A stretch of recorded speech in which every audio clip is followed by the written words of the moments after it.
All right, we'll go ahead and get started. So here's your injury report. Will not practice: Christian Benford, Micah Hyde, Jordan Poyer, Leonard Floyd. Leonard Floyd is ill. And then limited will be Balin Spector, A.J. Klein, and then TB, Terrell Bernard is still in the concussion protocol. Sean, what's your sense on Micah? We'll see, yeah. Just taking one day at a time here. Day to day? Yep. Is Bernard in a limited? He's limited group with concussion protocol. His leg got kicked in the leg, I think, early in the game there. So. Those first four you mentioned, those are day-to-day injuries? Let me just make sure. Benford, Hyde, Poyer, and then Floyd. Yes. Yes. Hey, Sean, what were your impressions of Linval Joseph after that game? I think to come off the street and, not having been playing up to that point in time, he came in and did a nice job. First of all, conditioning-wise. Secondly, just point of attack defense and things like that. He did a nice job. Might have been, but again, Coach Washington was monitoring him as he went, and a year ago he did something similar, not maybe to that high of a rep count, but came off the street, the proverbial street, and went in and played right away in the first week, I believe it was, if my message is right and my facts are straight, and played more reps than you think a guy would, especially at that position. Sean, I'm sorry, just one other one. Will Josh practice today? Yes. Sean, it seems like Terrell Dotson, for what he brings to the table, has been giving you, a heck of a performance the last couple of weeks. Is that something that stuck out to you? And if so, how impressed are you with the way he's been ready to take advantage of an opportunity after kind of a rough preseason? Well, here's a guy that was undrafted years ago, and has been through the journey of an NFL career, and really proud of him and how he stuck with it, stayed mentally tough through the highs, through the lows, and here he is in a starting role basically for us, and super proud of the way he's handled things, and I'm seeing a continual uptick in his play and his energy and his confidence. What do you make of a Broncos team that's rested and sort of show signs of gelling under Sean? Yeah, Sean does he is who he is for a reason. He's done a phenomenal job, a ton of respect. We've gone against each other numerous times, countless times in the NFC South for years, and we've had our battles, and he's just a phenomenal head coach, leader, and really smart when you get a chance to get around him and talk with him, and so I'm not surprised that they're playing the way that they are, beating the Chiefs, and then just watching their team come together the way it has. What do you think they've done better since, obviously they lose 70 to 20, I think. What have you seen from them since then? Yeah, again, this isn't on the outside, but it just seems like they're coming together defensively. They're holding people to fewer and fewer points, obviously since that game, and it seems like they're coming into their own just overall as a team, and I think that starts with the head coach. Hey, Sean, pass rush recently, you blitzed kind of frequently against the Bengals, but do you need more from the four-man group? Early in the year, you were getting plenty. Seems like that's tailed off. I saw flashes the other night. As you know, it's important that we get it, and it's important that it's consistent. And I saw flashes the other night, and I think it's there, and it's getting back into a more consistent rhythm, and then just everyone being connected to the plan, right? There was times we were there and the quarterback got out, and so you miss those opportunities where we had a good rush or two, and so it's just more of that rush, staying connected to the plan overall, and then the coverage complementing the rush too, because there were times when the coverage didn't give the rush those opportunities to capitalize and close it out there. So, but confident in those guys, and they've proven it early in the year that they can do it. So we're looking forward to just cutting it loose. Sean, would you say Greg's foot injury has limited his impact in the last month or so? Well, I think he's getting better. You may be accurate to some extent a few weeks ago. And listen, anytime you're coming off an injury and that's not easy. You're not yourself, and so you're dealing with it not only physically but mentally. And I saw some things this past game that I thought were, hey, he's starting to really get back into who he is. When it comes to the pass rush and knowing what Von's gone through, how much closer is he getting to being Von Miller, as you've seen on tape, and how much do you need him to effectively step up with knowing what he's gone through? Yeah, well, I mean, Von Miller is Von Miller. His resume speaks for itself. Like any human being, he's coming off of an ACL, as I've said multiple times. And if you want a real medical analysis on where he is, you can talk to our trainer. But in my sense, there's nobody that's working harder to get himself, and it's not easy, right? So, but he is mentally elite in his approach, and whether it was before he got hurt or now, he's an incredible, mentally tough, not only person but athlete. Sean, the way you emphasize ACL, Sean, and it is, with all your experience, and you think of Trey White and what it took for him to get back, the nature of that injury and what that process is. Does Von's situation maybe fall in line with others that you've seen through the years and dealt with as a coach? I mean, there's no two that are exactly overlap, but they're somewhat similar, right? And it takes time.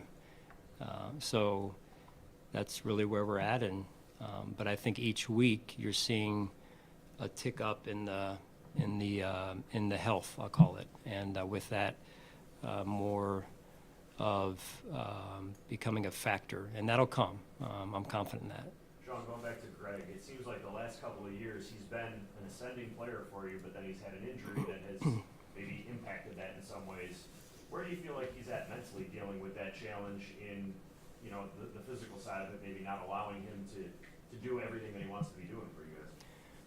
Right. I mean, that's. I just think, generally speaking, Jay, that's the cycle of a season, right? You're going to have some days and weeks and sometimes stretches of a month where you're feeling pretty good. You're not too banged up, and you're flowing. And then you're going to have some where you feel like you can't avoid it because one nick leads to another bump or bruise, and then just you kind of can't avoid it. And so that's just all in terms of generally speaking, a young player is learning how to deal with injuries and how to play through them. And then there is a balance of, hey, medically he's out there, but for any player, what's the level of performance going to look like? Whereas the next player who's inactive, say, are they better because they're healthier in this case? So, but it's like anything else. You try and make the best decision for the team and put people out there that can perform at that level. We need them to, and I applaud Greg. He's been pushing through, and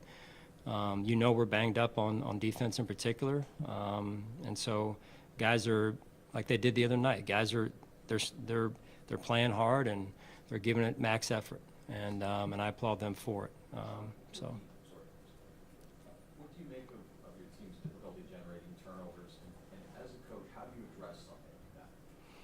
Well, number one, you get what you emphasize. I think that's a coaching one-liner, I guess you'd say, for us coaches, that you get what you emphasize, and so, or you hope you do at least, right? So, we have to make sure we're continuing to emphasize taking the ball away, and then some of that comes with punching the ball out. Some of that comes with getting around the ball. Some of that comes with affecting the quarterback and those sack fumbles that you're looking for, or affecting the quarterback so it's an errant throw. And that's when you study takeaways. That's usually how they don't usually just fall out of the sky or the arms of a runner.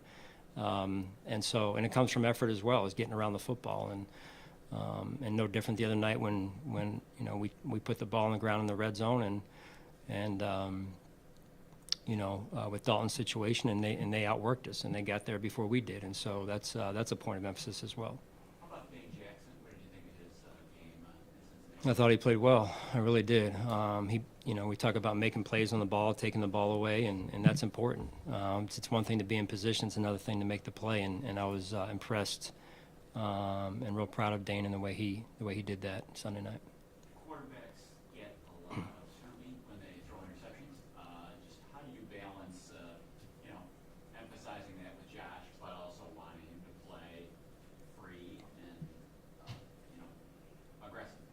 mean, no interception is a good interception, but there are some, take this in context, of some that are either better than others or worse than others. And so, yeah, I mean, some of them are great plays by defense, and then there are other ones where that ball shouldn't have been thrown. And so he's learning the difference, and he knows which ones are, no, not a good decision.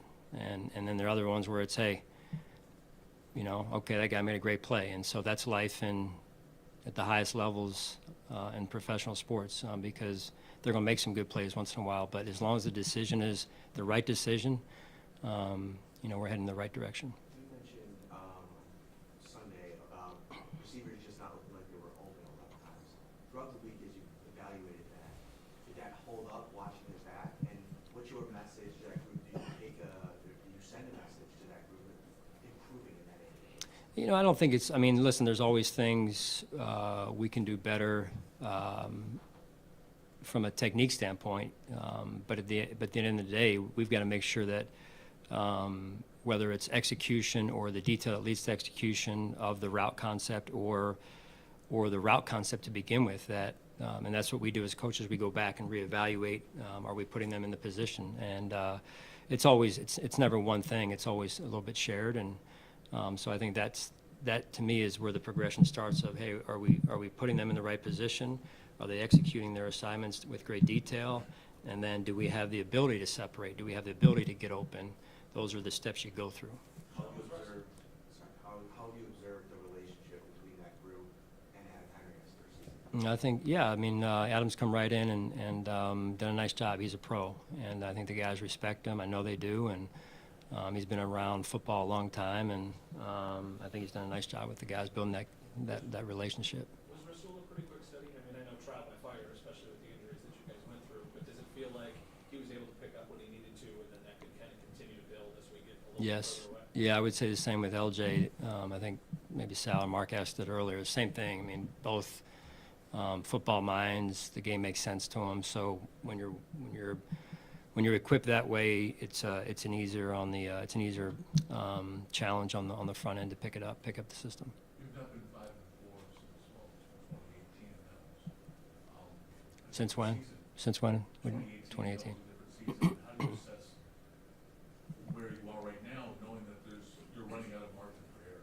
Yeah, confident in our team, confident in our coaches, confident in our players, confident in our staff. Doesn't mean we don't have work to do. Doesn't mean we don't have a gap to close, and there's different things that make up that gap. And so we've got to continue to drill down on those areas and play better as an overall team, complementary-wise, and reset some things that we need to reset. You go back and reteach certain things or reestablish certain things this time of year when you're going through things. Even when you're not going through things, it's the right thing to do, and so, but my confidence remains high in our group. Sean, kind of along those lines, I mean, you've got your finger on the pulse of this thing in that locker room. The schedule gave you an extra day, maybe for them to rest and decompress a little bit, which is always a good thing with a late bye. Right. So what, as you talk to the players and get them back in, they know what's at stake, I'm sure. What's your sense of kind of where they stand in their approach? Yeah, I think like all of us, you're saying, hey, okay, what can I do? What can I do better? What can I do to help someone else? Some of the guys who have been here before and been through maybe 7 and 6 a few years ago, and what I've learned just being around the NFL is even being 14 and whatever we were, 14-0 years ago, and going to the Super Bowl is every year it seems like you're banging your head against the wall. Every year is hard, and you come out of it and you're saying, hey, dang it, we were pretty good, and we learned some lessons all the way through it. So it's never easy, but the belief is important, and I feel like these guys know what's ahead of us, but they also know we got to take it one game at a time, and I think they're ready for the challenge, and I know they're ready for the challenge, and that's what the Buffalo Bills do. Sean, just with this scheme, you heard the receivers talk about playing 1-on-1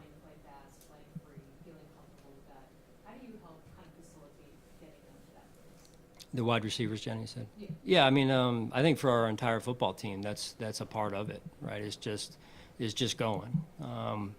You know, we're very, I would say, detailed in our approach. I think we take a lot of pride in that, but at the same time, there's an element of just go, right? Whether you're rushing the passer, whether you're playing wide receiver in this case, and there's going to be mistakes along the way, but nobody's perfect, and we all want to aim for that. That's the goal every week. But the truth is that the freer you play, the more your athleticism comes out, and the more your personality shows, and I think that's a good thing.